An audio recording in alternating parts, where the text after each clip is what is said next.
Good morning and welcome back to our Ask the Agronomist Facebook Live. We are here today right outside of our Headquarters office. here, Office in the plots, near the plots. Yep, yeah, right next to our cover crop plots that we had for last year's field day and we'll have for this year's field day as well.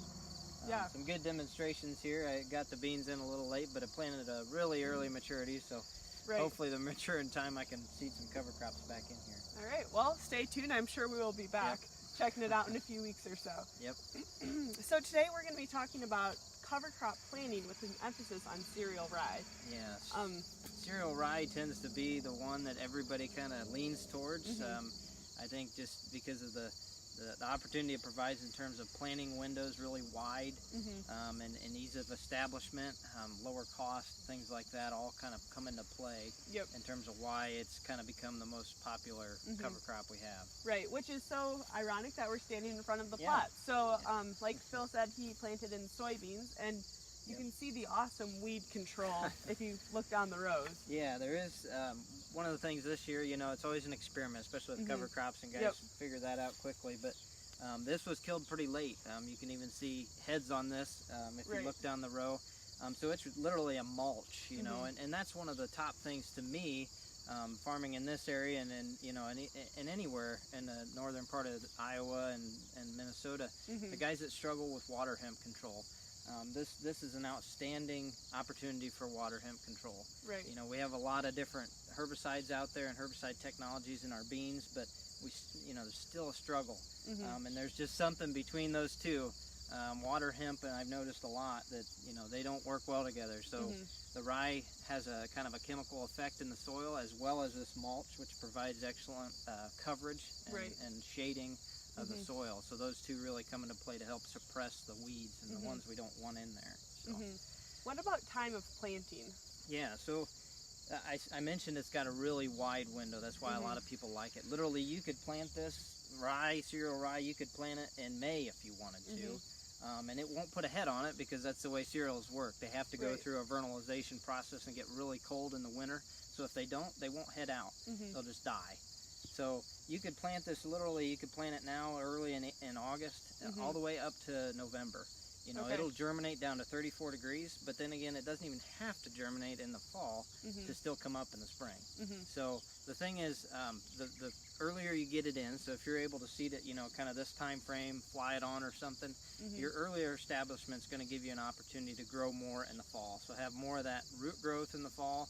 The plant's going to put on more tillers, which provides more organic matter and coverage in the fall, and then that root growth below. So to me, one of the strong advantages of it, you know, weed control in the fall, but also nutrient uptake.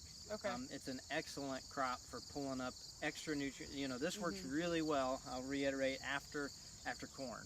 So you're flying it on in the corn, standing corn, you know, it's going to take up that extra nitrogen that may have been, you know, this year we lost a lot with rainfall, but in a lot of years we have a lot of extra nitrogen that we just lose.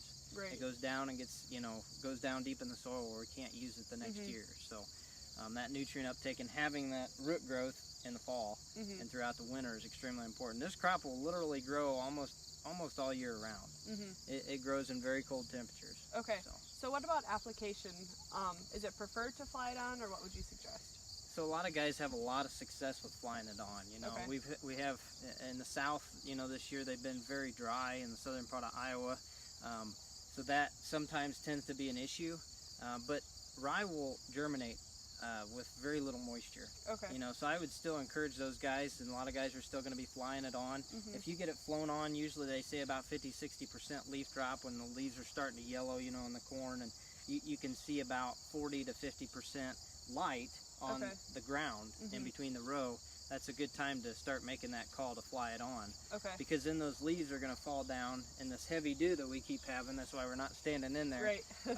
It will provide some of that moisture and enough, honestly, to germinate that rye. It doesn't take that much. That's one of the good things about it. You can fly it on, have really good success. You know, some of the other crops, you know, the radishes or clovers or things like that are much harder to get established without good seed to soil contact. And then what about seeding rate? Yeah, so seeding rate, it's a very wide window as well. You know, when cereal rye first started getting planted, you know, obviously as a crop is different than a cover crop. Mhm. You know, cereal Right. rye, not to be confused with ryegrass, annual ryegrass, perennial ryegrass. You Yep. know, cereal rye is a crop. It's, you know, just like wheat. So you can literally seed it anywhere from 40 to 120 pounds. You know, if you wanted to seed 2 bushel the acre, you could.